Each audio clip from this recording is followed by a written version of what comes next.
দেখেন, কুদৃষ্টি, এই যে খারাপ নজর, এটা একটা মানুষকে মুশরিক পর্যন্ত বানিয়ে ফেলে। কি মুশরিক পর্যন্ত বানিয়ে ফেলে। জম্মুল হাওয়া কিতাবের মধ্যে রয়েছে যে বাগদাদে বাস করতে এক মুয়াজ্জিন, তার নাম ছিল সালেহ। কি নাম ছিল? সালেহ। সবাই তাকে সালেহ মুয়াজ্জিন বলে ডাকত। সমাজে সবাই তাকে খুব ভালোবাসতে পছন্দ করত। 40 বছর সে আযান দিত। কয় বছর? 40 বছর।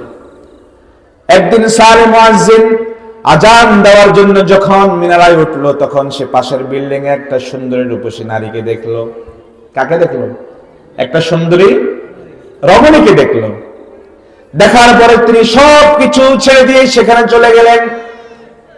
ওই মেয়েটা ছিল একটা খ্রিস্টান মেয়ে। কি মেয়ে? খ্রিস্টান মেয়ে।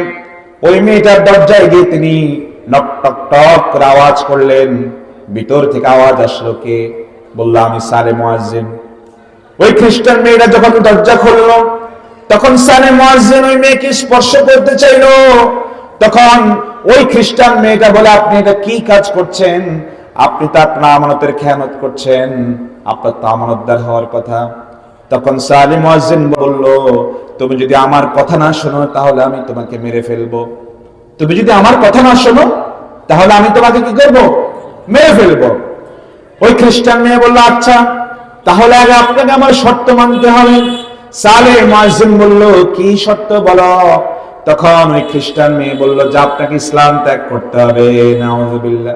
কি ত্যাগ করতে হবে? ইসলাম ত্যাগ করতে হবে। সালেহ মুয়াজ্জিন রাজি হয়ে গেলেন, ইসলাম ত্যাগ করলেন। এবার ওই মেয়েকে স্পর্শ করতে চাইলেন। মেয়ে বললেন, না, এটা হবে না। এমন তো হতে পারে আপনি আমাকে ব্যবহার করে আবার মুসলমান হয়ে যাবেন। এর প্রমাণ স্বরূপ আপনাকে শূকরের মাংস খেতে হবে। কি খেতে হবে? শূকরের মাংস খেতে হবে, যে আপনি যে পুনরায় আবার মুসলিম হবেন না, এটা প্রমাণ করে দেওয়ার জন্য। তিনি রাজি হয়ে গেলেন। তিনি শূকরের মাংস খেলেন। সালেহ মুয়াজ্জিন 40 বছর যিনি মুয়াজ্জিনের দায়িত্ব পালন করেছেন, এলাকায় তার অনেক সুখ্যাতি ছিল, কিন্তু কুদৃষ্টির কারণে তার অবস্থা আজ কি হয়ে যায় দেখুন।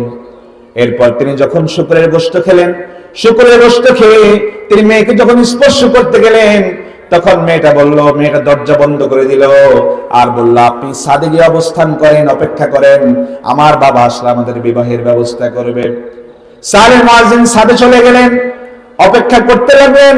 মেয়েটার বাবা আসলে পরে ওই মেয়ের সাথে সালেহ মুয়াজ্জিনের বিয়ে দিবে। সালেহ মুয়াজ্জিন কিন্তু এখন আর মুসলমান নেই, সে খ্রিস্টান হয়ে গিয়েছে। নাউযুবিল্লাহ। কি হয়ে গিয়েছে? খ্রিস্টান হয়ে গিয়েছে।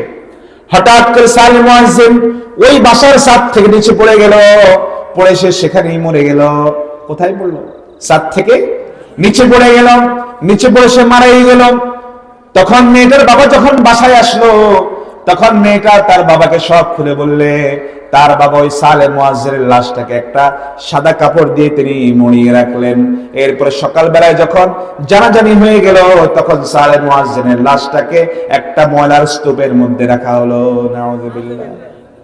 40 বছর আযান দিচ্ছে। কয় বছর? 40 বছর। এক কুদৃষ্টি, খারাপ নজর তাকে কোথায় নিয়েছে দেখেন। তার ইসলাম সে ত্যাগ করলো, সে খ্রিস্টান হয়ে গেল। যে মেয়েকে ভোগ করার জন্য এত কিছু, সেটাও তো সে করতে পারলো না।